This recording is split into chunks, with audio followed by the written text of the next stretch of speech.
और आइए सबसे पहले बात करते हैं इटावा की, जहां पर आयकर विभाग ने एक बड़ी कार्रवाई की है। बेनामी संपत्ति को कुर्क किया गया है। ग्राम पंचायत कांदनी में करीब 2 बीघा जमीन पर आयकर विभाग ने बोर्ड लगाया और मुनादी की है, कुर्की की है। आयकर विभाग के डिप्टी कमिश्नर ने बताया कि बेनामी संपत्ति मयंक के नाम पर रजिस्टर्ड थी और इस बेनामी संपत्ति के पीछे कई बड़े लोग हो सकते हैं।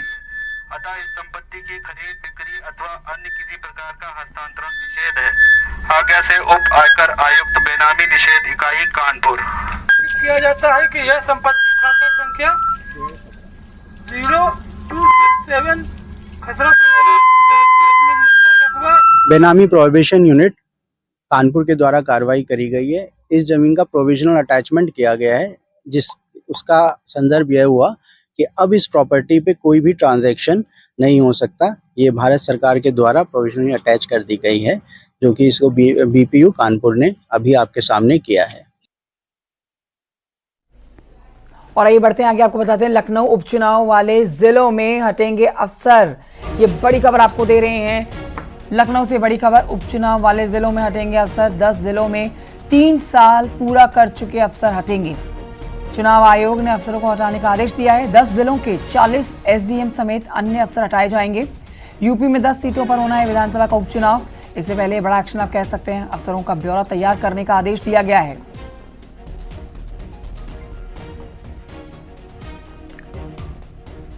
उधर नोएडा में एक्सप्रेस वे पर एक ट्रक पलट गया है। सूचना के बाद पुलिस और ट्रैफिक पुलिस मौके पर पहुंची है।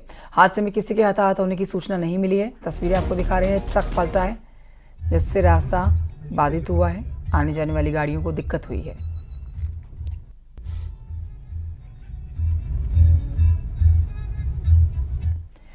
शाहजहांपुर में एक तेज रफ्तार कार ने राष्ट्रीय राजमार्ग पर पैदल जा रहे 2 लोगों को टक्कर मार दी है। इस हादसे में एक की मौत हो गई है, जबकि दूसरा शख्स गंभीर रूप से घायल हो गया है। ये दोनों जनसेवा केंद्र से पैसे निकालकर घर लौट रहे थे। टक्कर मारने के बाद कार का ड्राइवर भागने की कोशिश कर रहा था, लेकिन स्थानीय लोगों ने उसे पकड़ लिया। पुलिस ने शव को पोस्टमार्टम के लिए भेज दिया है।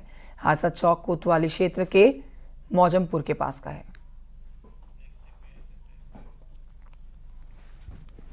शाहजहांपुर के बाद खबर कानपुर से है, जहां पर घूस मांगने पर महिला लेखपाल निलंबित की गई हैं।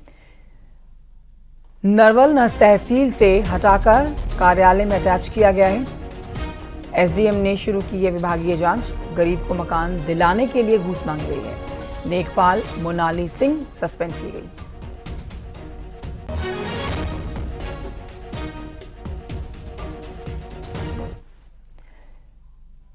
अगली खबर ग्रेटर नोएडा से, जहां पर यूपी रेरा ने बड़ी कार्रवाई की है। यूपी रेरा की बड़ी कार्रवाई, जिसमें परियोजनाओं में प्रचार प्रसार में आदेशों का पालन नहीं करने पर 380 बिल्डर्स को नोटिस जारी किया गया है।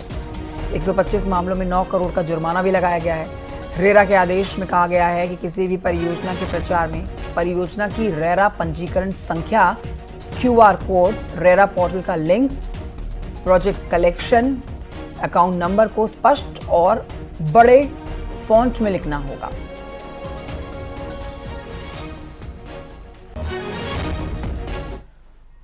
उधर लखनऊ में 7500 बिजली कर्मियों का वेतन रोका गया है। संपत्ति का ब्यौरा नहीं देने पर यह कार्रवाई हुई है वेतन रोकने की, जिसमें आपको ये जानकारी दे देते हैं कि यूपीपीसीएल के 7572 कर्मियों का वेतन रोक दिया गया है।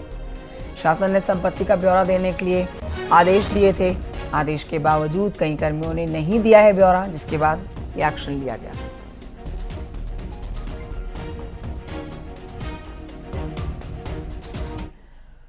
सोनभद्र में बीजेपी के नेता नरेंद्र कुशवाहा के खिलाफ में रॉबर्ट्सगंज में धोखाधड़ी का मुकदमा दर्ज हुआ है।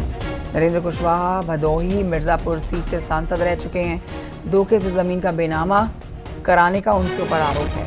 कोर्ट के आदेश पर पुलिस ने इनके खिलाफ केस दर्ज कर लिया है। बीजेपी नेता नरेंद्र कुशवाहा, जिनकी अब मुश्किलें बढ़ रही हैं, केस दर्ज किया गया इनके खिलाफ।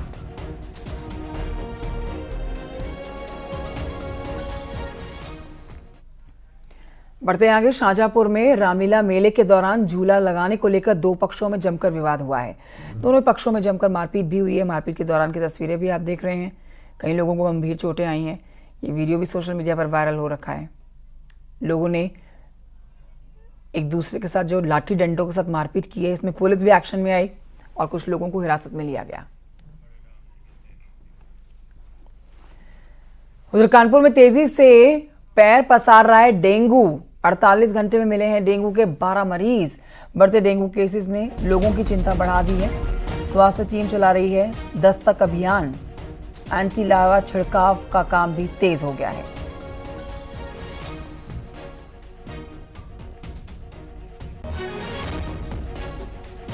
अगली खबर आगरा से है, जहां पर देर रात शहर की सड़कों पर महिला एसीपी निकली हैं।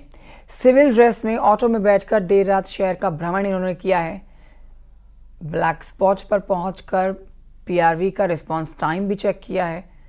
विक्टिम बनकर 112 नंबर डायल किया है। इमरजेंसी में पीआरवी वाहन का इस्तेमाल भी किया गया। सदर बाजार, कैंट रेलवे स्टेशन समेत कई चौराहों पर ऑटो में बैठी दिखी महिला एसीपी सुकन्या शर्मा। लखनऊ के कैंट में सराफा व्यापारी की कार और बाइक सवार बदमाशों ने पीटा है। देर रात दुकान बंद करके व्यापारी लौट रहा था। ये वारदात बचूंडी मैदान के पास हुई है। फिलहाल पुलिस मामले की जांच कर रही है।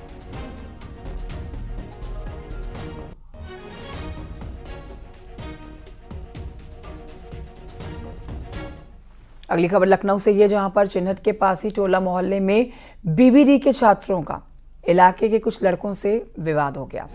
लड़कों ने छात्रों पर पेट्रोल बम से हमला भी किया। पेट्रोल बम के कुछ छर्रे जो हैं एक छात्र को लग गए हैं, जिसे अस्पताल में भर्ती कराया गया है। इलाज जारी है। देर रात सड़क पर खड़े होने को लेकर यह विवाद शुरू हुआ है।